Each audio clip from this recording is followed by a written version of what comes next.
Malaikat Jibril usul ka Gusti Allah, ya Rabb, tolong beritahu saya, pangbejakeun ka abdi, bere nyaho abdi coba saha anu panghebat-hebatna jelema anu ibadah, panghebat-hebatna jelema anu ibadah saat ieu. Cak Gusti, ulah nyaritakeun anu luhur pangkat nu hebat ibadah. Tingali di gunung Syria, di Lubnan aya guha, sok kadinya. Malaikat Jibril langsung datang kadinya, ya karim, assalamualaikum. Salam. Begitu ngobrol, eta jelema teh sapoe-sapoe ting sare nangan sajam. Ibadahna teu eureun-eureun salat, baca Quran, zikir jeung maca sholawat. Awakna ge geus lain awak model kos urang. Aya nu kuru ge di dieu bengek. Lain eta. Kuru ibadah. Tapi cahaya muncul.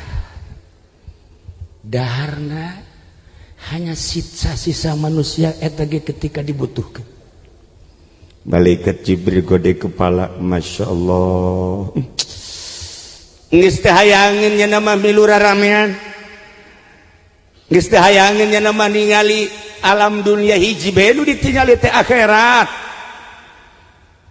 Malaikat Jibril kagum, setelah kagum keluar sababaraha meter tidinya aya jelema nu keur mabok ngagali taneuh deuk nyieun pager lantaran mabok, sakilan geus diliangan eta tihang teu daek asup-asup mabok atuh peing deuk kumaha. Kok hanya geus adik ieu ngagilak deh ka dieu ngagilak deh. Oleng tuh sia seri mah mabok sia. Ayawan gua ieu sia. Ku malaikat Jibril di deketan gadinya, cek benak hati anak muda, ulah-ulah dek nulungan aing sia kai. Kanyahoan ku malaikat Jibril. Gentes hatena seperti eta. Langsung malaikat Jibril ngadeketan, kunyana diomong, "Hei manusia, lamun maneh manusia, hei malaikat, mun anjeun malaikat, ulah coba-coba nulungan ka ulah. Ulah mah hiji bae minta tolong, Allah."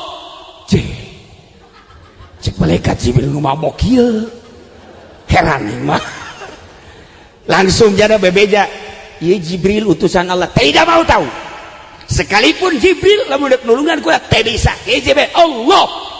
Masya Allah, isi mabok ieu, ya Allah. Mantak hati-hati Pak Kapolsek, nu mabok jangan setiapnya mabok tangkep, jangan, rantai saja. Allah karim. Guys, malaikat Jibril usul ka Gusti Allah, ya Rabb, aya dua sosok manusia nu aneh, nu hiji ibadah di guha anu luar biasa, nu hiji pemabok, tetapi aya perbedaan pandangan. Ya Allah, ya Rabb, nu mana nu sabenerna nu istimewa menurut anjeun, ya Rabb? Lamun dicaritakeun mah panjang, cek Pangeran Jibril, bejakeun kanu di guha nyana meureun ibadah teh hayang kapanggih jeung kaula, kaula rek manggihan nyana setelah ngasupkeun gajah ka jero liang jarum 1000, bejakeun kanu mabok, janyana ge ngomongna ka aing bae sanajan mabok ge, teu salat ge nyana ngomong Allah mah teleb, sial kanu mabok. Bejakeun aing nu agung, kula nu agung rek manggihan setelah 1000 gajah diasupkeun ka liang jarum. Sampaikan. Malaikat Jibril langsung datang deui ka guha, "Ki, kula ibadah hayang kapanggih jeung Allah, hayang mi'raj. Allah bakal manggihan ka anjeun. Alhamdulillah. Tetapi dengan catatan ke Allah rek ngasupkeun heula gajah 1000 ka liang jarum." Oh, tama bahasa bahwa Allah moal datang berarti kain geus aing mah ibadah geus geusan ku ari mah aing deuk ka kota deuk mabok ku ari mah dibalik Haji Jamal teh modelna. Coba datang ka nu mabok ceng Allah bakal manggihan ka Aceng sebab Aceng ngomongna embung dibantuan ku makhluk hiji bae Allah bisa teu bisa ka Allah bakal manggihan iraha deuk manggihanana ke lamun Allah geus gasupkeun gajah 1000 kaliang jarum mantap ceknya Allah mah teu kudu ngasupkeun kaliang jarum 1000 iraha bae ge sekat antara kula jeung Allah jeung kula iraha bae barang penting jem sabaraha bae bohong tawa bahaka sakitu mah ya Allah ya Rabb ngalayang ka luhur langit mantak nu mabok sing hade ye asal ulah mabok korupsi bae bajingan tah maksudna. Nah, cerita tentang Isra sering tertuju ke Kangjeng Nabi, cerita tentang Mi'raj luar biasa. Nu kuari dicaritakeun mah kumaha urang bisa Isra jeung Mi'raj. Lantaran percikan Nabi aya di hati. Dunia langit bumi katut eusina dipuateun di hati moal mahi. Tetapi Allah dibuatin di hati orang mukmin asup. Masya Allah karim. Percikan Kangjeng Nabi ketika Allah qabdotan min nurihi segenggam dicokot dijadikan cahaya Kangjeng Nabi dijadikan manusia kabeh berikut jeung alam-alam. Ya Allah tersadar orang teh bahwa di diri orang aya percikan Kangjeng Nabi Muhammad sallallahu alaihi wasallam mantak moal dateng ka teu sorga kajen kukumaha Kapolsek sorga, Kapolres sorga, Kapolri sorga, cuman diperhitungkeun heula kena ngojai di neraka jahanam sakedeung 1000 tahun. Lamun teu bener ya lewatnya ka ditu lewat ka sorga sip lewat teuing.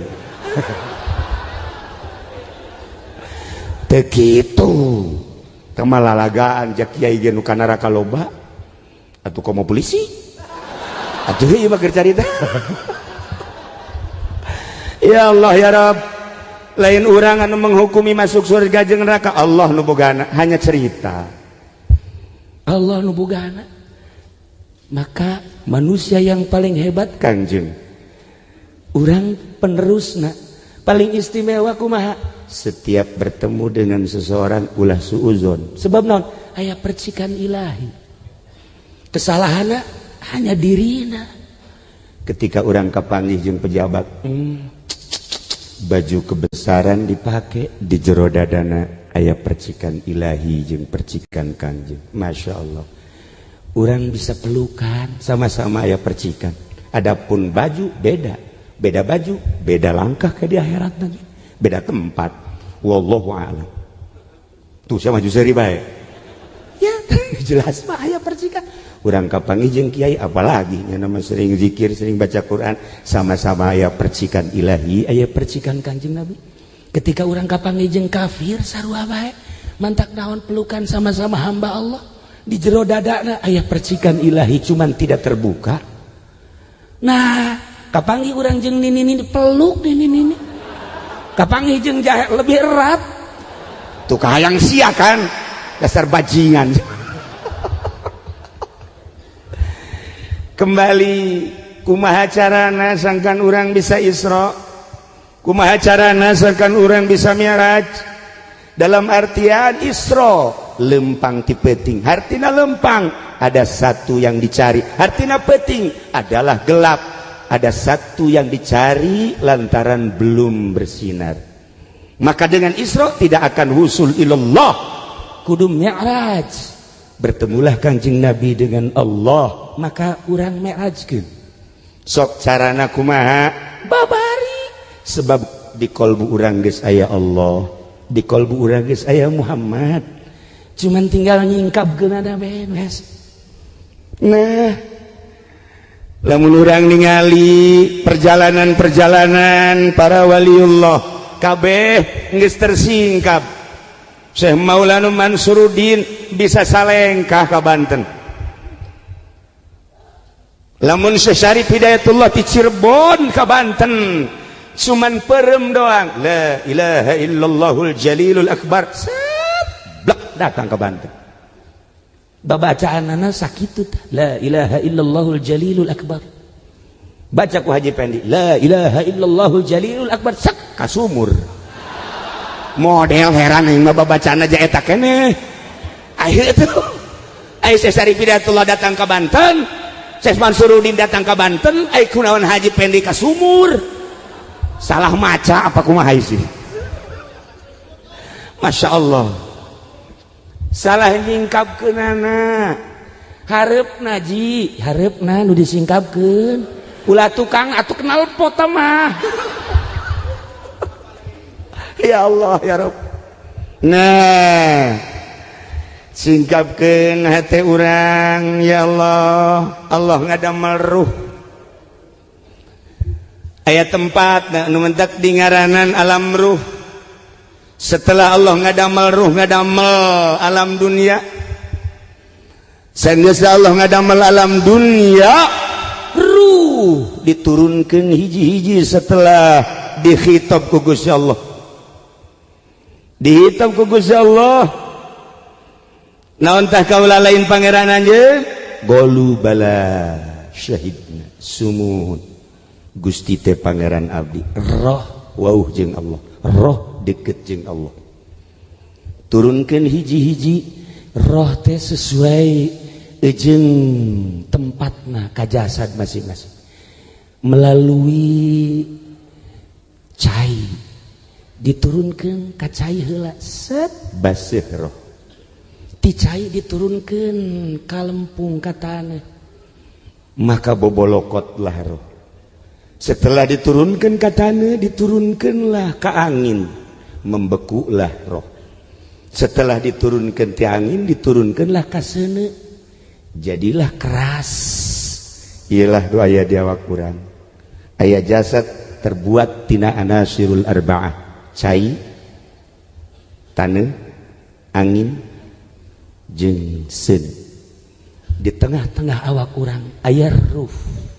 Singkapkeun geura supaya orang bisa Isra Mi'raj manggihan Lailatul Qadar.